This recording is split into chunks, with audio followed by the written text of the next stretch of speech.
Branded कंपनीची सीलबंद पाण्याची बाटली विकत घेताना आपण ती सुरक्षित मानतो, पण पुण्यातून एक असा व्हिडिओ समोर आला आहे जो पाहून तुमच्या विश्वासाला तडा बसेल.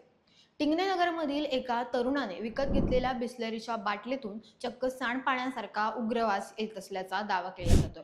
पुण्याच्या टिंगरेनगर भागातील ओम मेडिको या दुकानातून एका तरुणाने पॅकेज्ड ड्रिंकिंग वॉटरची बाटली खरेदी केली. बाटली पूर्णपणे सीलबंद होती, मात्र ती उघडताच त्यातून गटाराच्या पाण्यासारखा प्रचंड दुर्गंध येऊ लागल्याचे या तरुणाने म्हटले आहे. संबंधित तरुणाने या बाटलीचा व्हिडिओ बनवून सोशल मीडियावर पोस्ट केला असून आरोग्याशी होणाऱ्या खेळांमुळे संताप व्यक्त केलाय.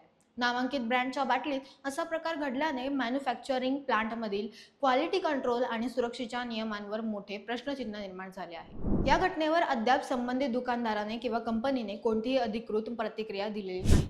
मात्र स्थानिक रहिवाशांनी या पाण्याची प्रयोगशाळेत चाचणी करण्याची आणि अन्न व औषध प्रशासनाने म्हणजेच FDA ने यावर कडक कारवाई करण्याची मागणी केली आहे. उन्हाळ्यात पाण्याची मागणी वाढली की अशा बनावट किंवा दूषित बाटल्या बाजारात येण्याची शक्यता असते. त्यामुळे बाटली घेताना सील आणि मॅन्युफॅक्चरिंग डेट नक्की तपासा. तुम्हाला कधी असा अनुभव आला आहे का? किंवा ब्रँडेड वस्तूंच्या गुणवत्तेबद्दल तुम्हाला काय वाटतं? आम्हाला कमेंटमध्ये नक्की कळवा आणि पाहत राहा न्यूज डॉट्स.